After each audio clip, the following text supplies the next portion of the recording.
இன்று நான் எல்லாம் கூறாவிட்டாலும் கொஞ்சம் விஷயங்களை மட்டும் நான் தமிழில் பேசணும்னு நினைக்கிறேன். உண்மையிலே இன்றைக்கு ஜிஎம்ஓ பற்றி நாங்கள் பேசுகிறேன்னு சொன்னால் ரொம்ப கேவலமாக நடந்து கொள்கிறார்கள். அவங்களோட நிலைமை அவங்களுக்கு என்னன்னு தெரியாமல் இருக்குது. இன்று வந்து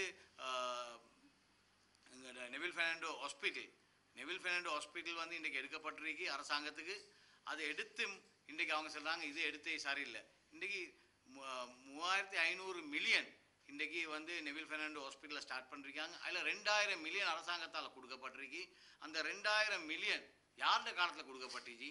அது மஹிந்த ராஜபக்சவுடைய காலத்தில் ஸ்டேட் பேங்க்ஸால் கொடுக்கப்பட்டுச்சு. அதால் தான் 11 ஸ்காலர்ஷிப் எடுத்து மஹிந்த ராஜபக்ச அவரோட ஆட்களுக்கு கொடுத்தாரு. அதே மாதிரி நாங்கள் பார்க்குறோம் கந்தலை சுகர் எடுத்துக்கொண்டால் அதில் எவ்வளோ ஒரு பெரிய கிரிமினல் ஆக்டிவிட்டீஸ் நடந்து பிஓஐ சேர்மன் எவ்வளோ பெரிய அமௌண்ட்டை அதில் எடுத்திருக்காருன்றதெல்லாம் இன்றைக்கி வெளியே வந்தேக்கி. பிஓஐ சேர்மன் நாங்கள் பங்களாதேஷுக்கு போகும்போதே ஜனாதிபதி லெட்டர் அனுப்பிட்டார் அவருக்கு, உடனே இல்லை நீங்கள் விலகிக்கோங்கன்னு சொல்லி. அதை அவர் விலகி கொண்டேன்னு சொல்லி அவர் விளைவினேன்னு சொல்லி தான் போட்டுருந்துச்சு பேப்பரில். அவர் விளைவல்ல, அவரை விளக்கிட்டு தான் போனேன்றதை நாங்கள் இந்த இடத்துல கூறிக்கொள்ள விரும்புவோம். அதே நேரத்தில் கந்தலை சுகரில் ஈக்கிற ஸ்டீல் எல்லாம் அந்த ஆட்கள் கம்பெனி இன்வெஸ்டர்ஸ் வந்து கேட்டாங்க, வந்து எங்களுக்கு கந்தலை சுகர்ன்ற பேரும் அந்த குட்வில்லும் அந்த காணியும் மட்டும் தான் ஓணும், வேற ஒன்றும் எங்களுக்கு தேவையில்லைன்னு. அதுபோல் இப்போ அவங்க கேட்குறாங்க அதில் இருக்கிற இரும்பு எல்லாத்தையும் எங்களுக்கு தாங்கன்னு சொல்லி. ஆனால் ஜனாதிபதி அவர்கள் உடனடியாக மலிக்கு கால் பண்ணி சொன்னார் இது உடனே இன்டர்நேஷ்னல் டெண்டர் ஒன்று போகுண்டு. ஆனால் இன்றைக்கு டெண்டரில் வந்து 540 மில்லியன் நாங்கள் கத்த பேத்து 540 மில்லியன் இன்றைக்கு அரசாங்கத்துக்கு வரப்போகுது. அது ஒரு சின்ன ஒரு வேல்யூ. 540 மில்லியன் 440 மில்லியன் இப்படின்னு 3 டெண்டர் போட்டு 3 ஒரே ஆளுன்ற ஒரு கேள்வி எங்களுக்கு இருக்குது.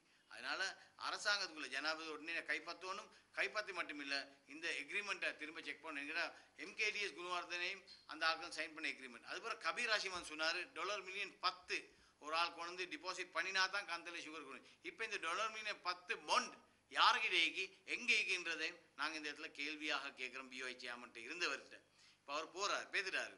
ஆனால் இப்போ பாண்ட் எங்கே இருக்கிறேன் ஒரு பிரச்சனை, சைன் பண்ணேன் ஒரு பிரச்சனை.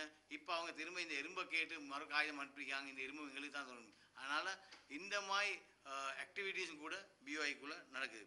அதே நேரத்தில் நாங்கள் பார்க்குறோம் கோட்டாபய ராஜபக்ச மிக் டீலில் நான் இல்லை, ஆனால் பெரிய பெரிய டீலில் நான் இருக்கிறேன்றது தான் அவரோட பேச்சு. எப்படின்னா மிக் டீலில் அவர் இல்லை.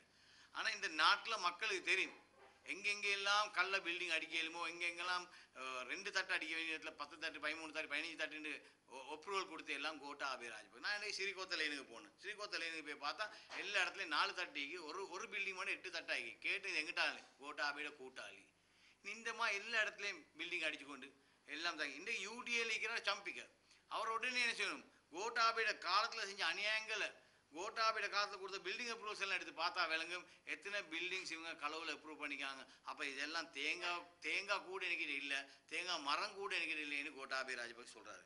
அதே நேரத்தில் IMF பாருங்க, இன்று இந்த அரசாங்கம் இந்த அரசாங்கத்தில் போன அமைச்சர் ரவி கருணாநாயக்கோட வேலை திட்டம் எப்படி நல்லா இருந்துக்குன்னு சொன்னால் $167.2 மில்லியன் இன்றைக்கு IMF ரிலீஸ் பண்ணுறாங்க இலங்கைக்கு.